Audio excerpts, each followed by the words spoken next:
సరే ఏదైనా కానీ మనం అనుకున్న పద్ధతిలో కొంతైనా రీచ్ కాగలుగుతాం కదా అని. రాజకీయం అంటే మళ్ళీ ఆడ కూడా మస్తు మెట్లుంటాయి కదా, సర్పంచ్ కావాలి, ఎంపీటీసీ కావాలి, జెడ్పీటీసీ కావాలి, అటెండ్.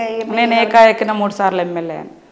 ఒక్క ఎట్లా 2 సార్లు ఓటమి పోయినా ఆయన కష్టాన్ని నమ్ముకున్నాం, పని చేసిన దగ్గర నిబద్ధతతో పనిచేసినాం. మొదలు ఏ పార్టీ? తెలుగుదేశం పార్టీ. అందులో మొదలు గెలిచినామా? మరి గెలవలే, 2 సార్లు ఓడిపోయినాం, ఒకసారి గెలిచినాం. ఇంట్లోకి వచ్చినాక 2 సార్లు కాంటెస్ట్ చేసిన, 2 సార్లు గెలిచినాం. అప్పుడు కొద్దిగా యాంటీ ఇన్కంబెన్సీ ఉండేది, ప్రజా వ్యతిరేకత. 2004లో టీడీపీ అప్పటి వరకు 10 ఏళ్ళ అధికారంలో, ఆ గాలిలో మేము కూడా కొట్టుకుపోయినాం. తర్వాత 2009లో కొద్దిగా పాజిటివ్ ఉండేది. తర్వాత 2014లో తెలంగాణ అప్పుడు సరే అప్పుడు కూడా రకరకాల ప్రెజర్స్ వచ్చినాయి పార్టీ మారమని. సరే కష్టం ఉన్నప్పుడు వెంటనే మారడం కూడా కరెక్ట్ కాదు కదా అని సరే ఓటమి అయినా ఎదుర్కొందామని నిలబడ్డాం. ఇంకా కాబట్టి నిలబడ్డాం.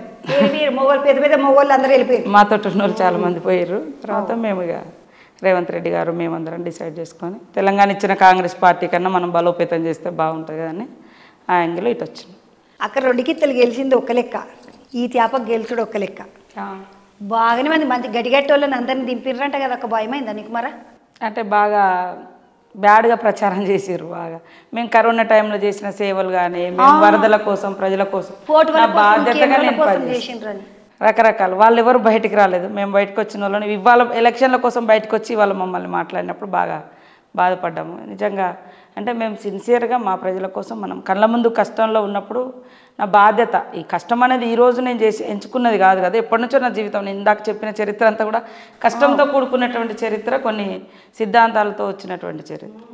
వాళ్ళు రాజకీయం కోసం ఓట్ల కోసం వచ్చి నన్ను విమర్శించారు, అది బాధ. అప్పుడు ఎవరు బయటికి రాలే, అట్లా అందరూ కొంత టార్గెట్ చేసి మాస్కులు పెట్టుకుని ఇంట్లోనే కూర్చున్నారు. మేము చేసే పనులు విమర్శించుకుంటూ వచ్చారు.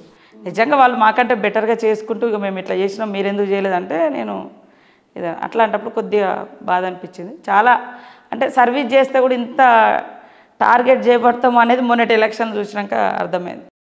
భయమైంది అక్క వాళ్ళ మాటలకి? నీకు ఏమన్నా బాధపడ్డా అన్నావు కానీ భయపడ్డావా? భయపడలేదు, బాధపడ్డాము, జాగ్రత్త పడ్డాము.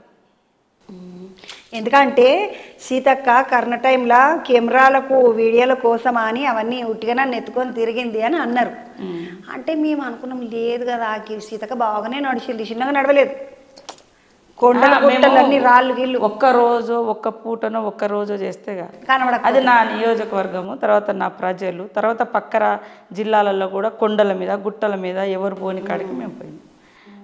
మీరైతే 24 గంటలు మాతో హైదరాబాద్లో ఉండే నాయకులకు మీడియాకు ఉన్నంత మాకు ఆ స్పేస్ ఉండదు. మా చిన్న ఏదో సెల్ ఫోన్ పట్టుకొస్తాం, మా పిల్లగాళ్ళని తీస్తాం, మీకు పంపిస్తాం. మేము పంపిస్తే మీకు చూసారు.